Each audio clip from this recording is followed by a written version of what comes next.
Executive orders are one of the most visible tools of presidential power in the United States, often grabbing headlines and sparking debates about their effectiveness and legality. On his first day back in the Oval Office, Donald Trump signed dozens of them to great fanfare.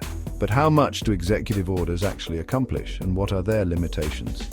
To understand their true impact, we need to look at their scope, historical use, and the checks and balances that shape their implementation. At their core, executive orders are directives issued by the President to manage the operations of the federal government. They carry the weight of law, but they're not laws in the traditional sense. Only Congress has the power to legislate.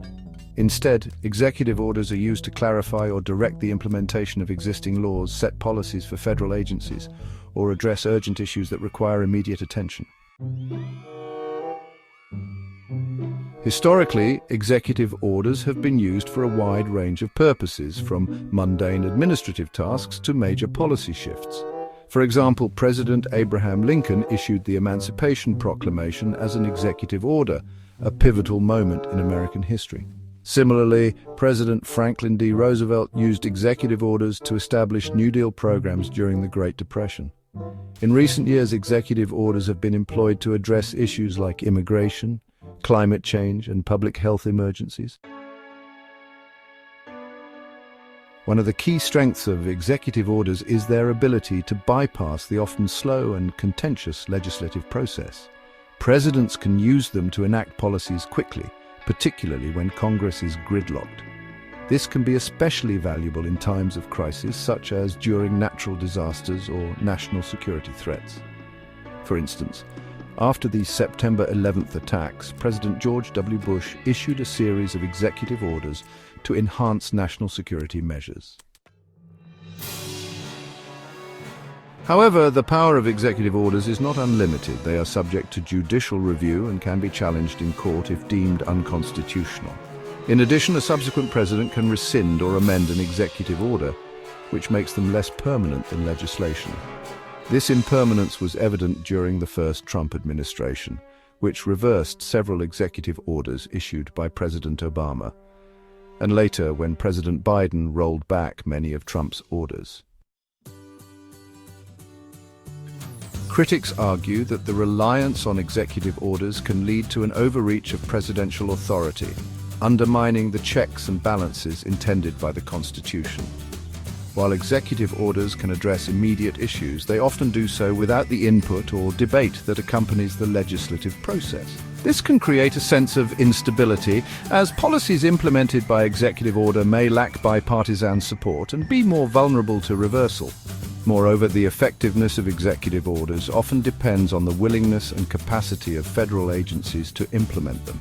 If an agency lacks resources, clear guidance, or political will, the intended impact of an executive order may fall short. For example, an order to enhance environmental protections might require extensive coordination between multiple agencies, new funding, or regulatory changes, all of which can slow progress. The scope of an executive order's impact also varies depending on the issue at hand. Some orders have wide-reaching consequences that affect millions of Americans, such as those related to immigration policy or healthcare. Others may be more symbolic or narrowly focused, addressing specific administrative matters within the federal government. Understanding this distinction is crucial when evaluating the significance of a particular order. In recent years, executive orders have become a political flashpoint, often used to signal a president's priorities and appeal to their base. This has led to a perception that presidents are increasingly using executive orders as a substitute for legislative action, raising questions about the balance of power between the executive and legislative branches. However, this trend is not entirely new. Presidents from both parties have used executive orders to push their agendas, particularly when facing opposition from Congress. To assess how much executive orders actually do, it's important to consider their context, implementation, and durability. While they can be powerful tools for enacting change, their limitations ensure they are not a panacea. In a functioning democracy, executive orders are just one piece of the broader machinery of governance designed to complement rather than replace the legislative process.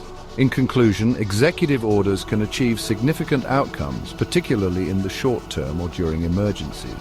However, their ultimate impact depends on their alignment with existing laws, their reception by the judiciary, and their ability to withstand political transitions.